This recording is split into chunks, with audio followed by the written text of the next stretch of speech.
Assalamualaikum warahmatullahi wabarakatuh. Saya Aulinanda Putri dari jurusan akuntansi. Di mata kuliah manajemen keuangan ini di pertemuan 9, di sini saya akan sedikit menjelaskan tentang manajemen piutang.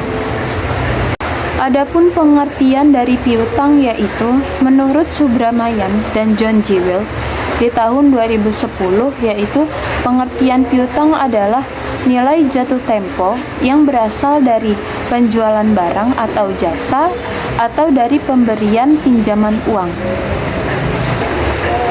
Piutang juga mencangkup nilai jatuh tempo yang berasal dari aktivitas seperti sewa dan bunga.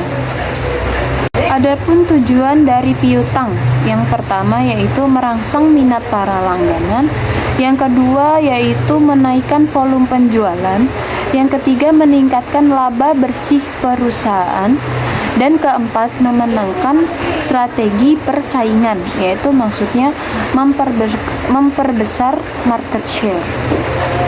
Adapun sebab-sebab piutang yang bersifat bad debt.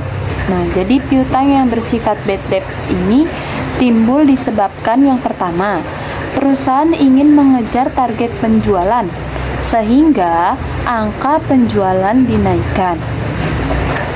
Yang kedua, perusahaan dalam memperbesar penjualan dengan penjualan produk boleh dibeli secara non-tunai. Adapun yang ketiga yaitu penjualan produk yang bersifat non-tunai dilakukan secara tidak hati-hati.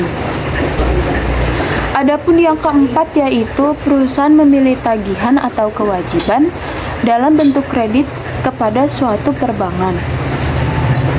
Jadi ada komponen-komponen kebijakan kredit, yaitu yang pertama persyaratan penjualan, yaitu dalam penjualan produknya perusahaan akan memutuskan apakah menjual produknya secara tunai atau menjualnya secara kredit.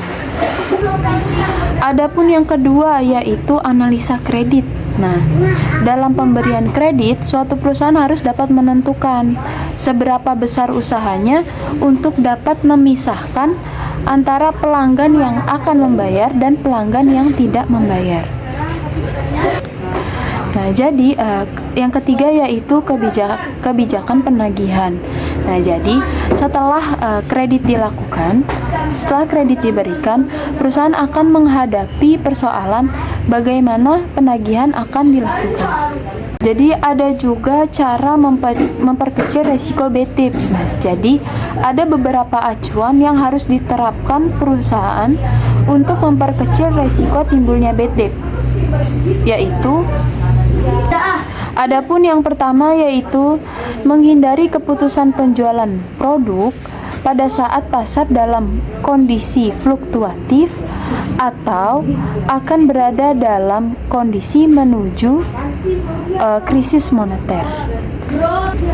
Adapun yang kedua yaitu membatalkan penjualan produk pada konsumen yang memiliki reputasi buruk dalam dunia bisnis.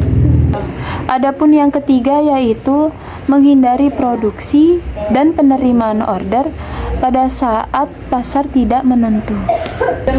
Adapun yang keempat yaitu melakukan dan menerapkan tindakan prinsip kehati-hatian atau prudential principle pada saat tingkat persaingan bisnis semakin tinggi dan inovasi produk perusahaan berlangsung secara lambat. Adapun yang kelima yaitu ada ukuran persentase yang layak diterapkan untuk besaran piutang. Cukup sekian sedikit penjelasan dari saya. Terima kasih.